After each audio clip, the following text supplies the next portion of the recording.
Сәлем, қайырлы күн оқырман. Бүгін сіздермен дәмі өте ерекше болып шығатын айранмен жасалатын дәл осындай кереметтей балалықтың бал дәмі болған коржиктің рецептімен бөлісетін боламын. Видео қызық болса соңына дейін қарап, рецепт пайдалы болса жоғалтылмас үшін каналыма подписация жасап, қоңырауша белгісін басып қойды ұмытпаңыздар. Алдыменен айранымыздың үстіне бешевая содамызды қосып, жақсылап көбікті масса болғанша араластырып алатын боламыз.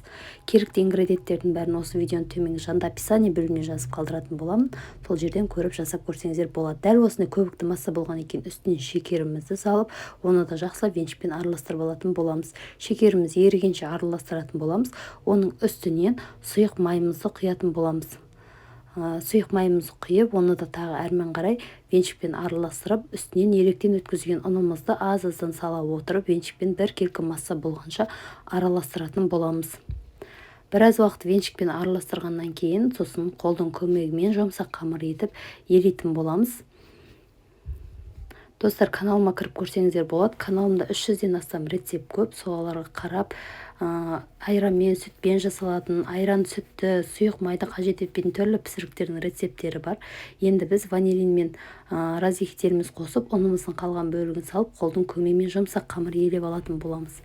Бізде дәл осындай жұмсақтықта қамыр дайын болады. Енді осы қамырымызды алып, оқтаудың көмегімен ұнымызды сүйе отырып, жайып алатын боламыз. Қалыңдығы 5-6 мм етіп жайып аласыздар. Дәл видеода көрсетілгендей етіп жаятын боламыз. Барлығын жақсылап жайып алғаннан кейін, дәл видеодағыдай етіп жайып аласыздар. Достар, менің дәл осылай Алмагүл Ақбердиева деп жазып, TikTok, Instagram парақшаларыма кіріп көрсеңіздер болады. Ол жерде де түрлі рецепттер өте көп. Дәл осылай кез келген бір дөңгелек формамен, әртүрлі формамен кессеңіздер болады. Мен үйде осындай воронкамен кестім. Осылай дөңгелек етіп кесіп аласыздар. Қалыңдығы 5-6 мм болу керек. Барлығын кесіп, осылай пергамент қағаз төселген листімізге қойып, қызып тұрған пешімізде 180 градуста 25 минут шамасында пісіріп алатын боламыз. Дәмі өте керемет болып шығады. Егер рецепт ұнаған болса, жоғалтылмас үшін каналыма подписация жасап, қоңырауша белгісін басып қойды ұмытпаңыздар. Назарларыңызға рахмет. Сіздермен бірге болған Алмагүл. Келесіде жаңа видеолармен бөлісетін боламын. Каналыма тіркел